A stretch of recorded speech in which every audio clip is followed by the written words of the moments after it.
আপনি যদি ইকুইটি ভলিটিলিটিতে দেখতে চান এবং ফিক্সড ডিপোজিটে ভালো রিটার্ন আসছে না, তা কোথায় ইনভেস্ট করবেন? তো বন্ধুরা, যেটা ভালো অপশন হলো সেটা হলো বন্ডস। কিন্তু বন্ডসে ইনভেস্ট করা সহজ নয়, তাই বেশিরভাগ ইনভেস্টার্সরা ডেট মিউচুয়াল ফান্ডে ইনভেস্ট করা প্রেফার করেন। এই ফান্ডসে টাকা বন্ডসে ইনভেস্ট করে। সুতরাং বেশিরভাগ বা অধিকাংশ ইনভেস্টার্সরা ডাইরেক্টলি ইনভেস্ট করা সহজ কাজ নয়। আমার মতে আপনাকে বন্ডসের ব্যাপারে নলেজ থাকা উচিত। বন্ডসের ব্যাপারে জানলে আপনি সঠিক ডেট মিউচুয়াল ফান্ডে বেছে নিতে সুবিধা হবে। আজকের ভিডিওতে আমি আপনাদের বন্ডসের বেসিক কিছু কথা বলবো। আমি আপনাদের বলবো বন্ডস কি, এখানে ইন্টারেস্ট রেট, ক্রেডিট রেট কি হয় এবং বন্ডসের ফিচার্সগুলো কি কি। তাই এই ভিডিওটি শেষ পর্যন্ত অবশ্যই দেখুন। তো আসুন শুরু করা যাক।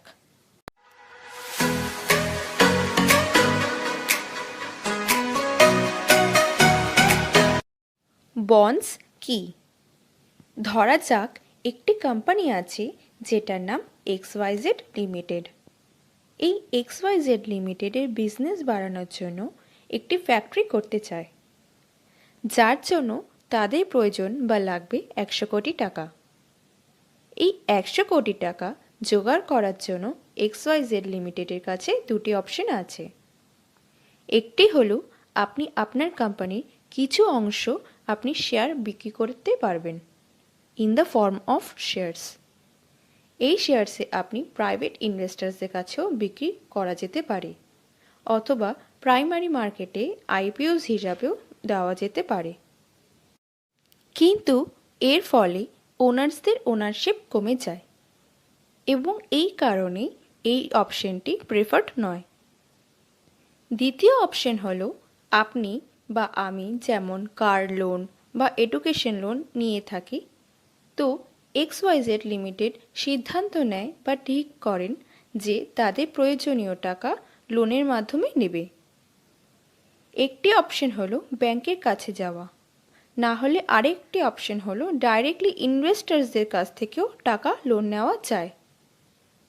XYZ লিমিটেড ডিসাইড করেন যে লোনের জন্য 8% অফ পার ইয়ার ইন্টারেস্ট দেওয়ার জন্য রেডি। তাই টাকা জোগাড় করার জন্য XYZ লিমিটেডকে একটি সার্টিফিকেট দিতে হবে, যেখানে টাকা নেওয়ার প্রমাণ থাকবে যে ইনভেস্টার্সদের থেকে নিয়েছি। এই সার্টিফিকেটকে বন্ডস বলা হয়। কেননা কোনো এক সিঙ্গেল ইনভেস্টার তো একা 100 কোটি টাকা দেবে না, তাই XYZ লিমিটেড ডিসাইড করেন যে বন্ড ফেস ভ্যালু 1000 টাকা রাখবেন। তার মানে তাদের মোট 10 লাখ বন্ড ইস্যু করতে হবে। তো বেসিক্যালি এক bond as certificate or instrument হয়, যেখানে কোম্পানি বন্ড ইস্যু করে ইনভেস্টারদের থেকে টাকা জোগাড় করার জন্য। ইনফ্যাক্ট কর্পোরেটস নয়, বরং গভর্নমেন্ট অফ ইন্ডিয়া এবং PSUs বন্ড ইস্যু করে। আপনি নিশ্চয়ই শুনেছেন government of India bonds, NHAI bonds, PSUs bonds etcetera. এখন দেখা যাক বন্ডসের প্রাইমারি ফিচার্স কী।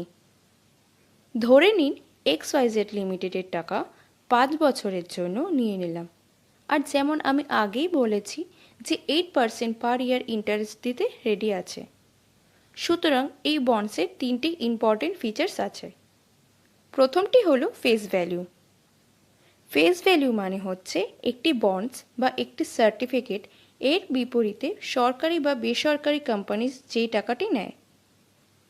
ABC লিমিটেডের ক্ষেত্রে একটি বন্ড ভ্যালু হচ্ছে 1000 টাকা, তার মানে ফেস ভ্যালু হলো 1000 টাকা। দ্বিতীয় গুরুত্বপূর্ণ বৈশিষ্ট্য হলো যে কোনো বন্ডসের টেনিওর। এই টেনিওর মানে হচ্ছে মেয়াদ। ফর এক্সাম্পল, আপনি ধরে নিন কোম্পানির ধার নিল 5 বছরের জন্য, তাহলে বন্ডের মেয়াদ হবে 5 বছরের। 5 বছর পর যখন বন্ড হোল্ডার কোম্পানির বন্ড ফেরত দেবে, তখন কোম্পানি যেটা ফেস ভ্যালু ছিল, মানে ফেস ভ্যালু 1000 টাকা, সেটা ফেরত দিতে হবে।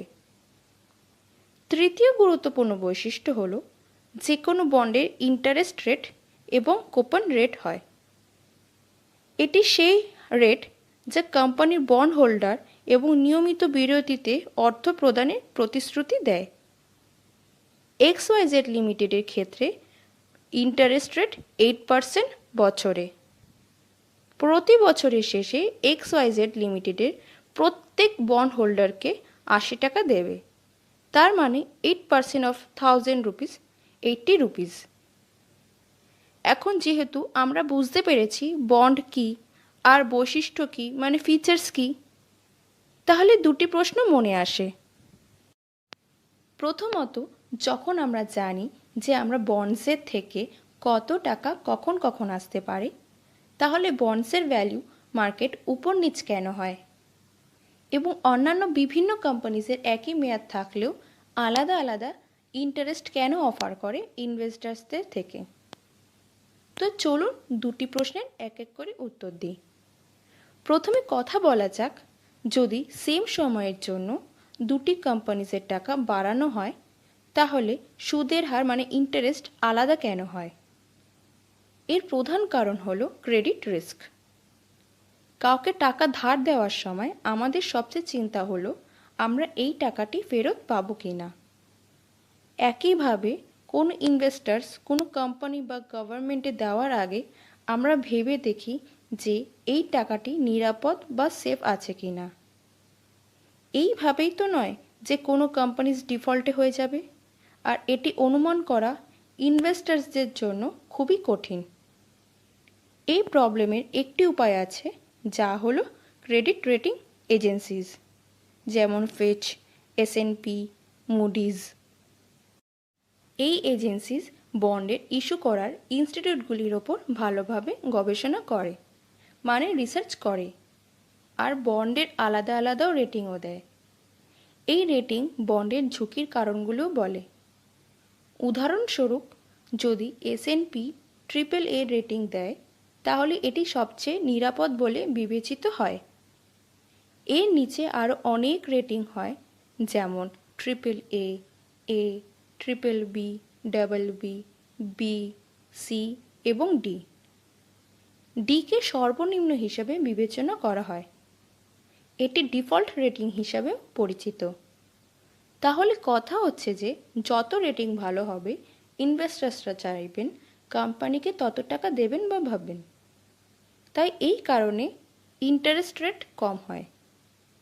এবার যদি কোনো কোম্পানি বন্ডের রেটিং কম হয় তো অবভিয়াসলি ইনভেস্টার্সরা চাইবেন হায়ার ইন্টারেস্টের জন্য। এখন আসুন বন্ডের অর্থের বা টাকার উত্থান পতনের কথা বলি।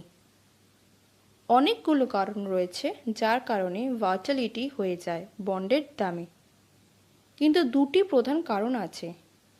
এক ইন্টারেস্ট রেটস, আর এক হচ্ছে ক্রেডিট রিস্ক চেঞ্জেস। তো চলুন XYZ লিমিটেডের উদাহরণের দিকে এগিয়ে যাওয়া যাক। ধরুন বন্ড ইস্যুর পর বাজারে ইন্টারেস্ট রেট বাড়তে শুরু করে। একটি সিমিলার রেটেড বন্ড XYZ লিমিটেডের বন্ড ইস্যুর 1 বছর বাদে 10% অ্যাভেলেবল হয়ে যায়। এখন কেন কোন ইনভেস্টার্সরা XYZ লিমিটেডের বন্ডের মাত্র 8% ইন্টারেস্ট রেটে নেবে, যখন তাদের কাছে অপশন আছে যে to buy new bond with 10% interest with same credit rating. অতএব এক্সিস্টিং বন্ড হোল্ডার্স আছে XYZ লিমিটেডের, যদি সে তার বন্ড বিক্রি করতে চায় তাহলে সেগুলোকে ডিসকাউন্টে বিক্রি করতে হবে। সুতরাং আপনি এবার দেখলেন ইন্টারেস্ট যত মার্কেটে বাড়তে থাকবে সেরকম এক্সিস্টিং বন্ডের ভ্যালু যেটা আছে সেটা কমতে থাকে। তার বিপরীত সব সত্যি, মানে ইন্টারেস্ট মার্কেটে যদি কমে যায় তাহলে এক্সিস্টিং বন্ডের যেসব আছে তার ভ্যালু বেড়ে যায়। দ্বিতীয় কারণ হলো যেটার জন্য বন্ডসের প্রাইস ওপর নিচ হয় মার্কেটে, তাকে ক্রেডিট রিস্ক চেঞ্জেস বলা হয়। ধরে নিন বন্ডস ইস্যু করার পর S&P XYZ লিমিটেডের বন্ডসের যে রেটিং দিয়েছিল সেটা হলো AA+, যা হলো সেকেন্ড বেস্ট অ্যাভেলেবল। এই রেটিংয়ের এগেনস্টে XYZ লিমিটেডের 8% ইন্টারেস্ট লোন পেয়ে যায়। এখন 2 বছর বাদে কোম্পানির প্রোডাক্টসের ডিমান্ড আছে, সেটা কোনো কারণে কমে যায়, এর কারণে কোম্পানি লসের দিকে চলে যায়। এখন S&P আরেকবার রিভিউ করে বন্ডসের আর BBB রেটিং দিয়ে দেয়। এবার যদি এক্সিস্টিং বন্ড হোল্ডার্স বন্ডগুলি বেচতে চায়, তো নতুন ইনভেস্টার্সরা তো সেম প্রাইসে নেবে না, অবভিয়াসলি ডিসকাউন্ট আশা করবে প্রতিমূল্যের। সুতরাং এটি বন্ডসের বিষয়গুলি ছিল। বন্ডস খুবই কমপ্লিকেটেড সাবজেক্ট হতে পারে, যেখানে অনেক অ্যাট্রিবিউটস অফ ফিচার্স দেখতে হয় ইনভেস্টমেন্টের আগে, যেমন yield to maturity, modified duration, call and put option etcetera.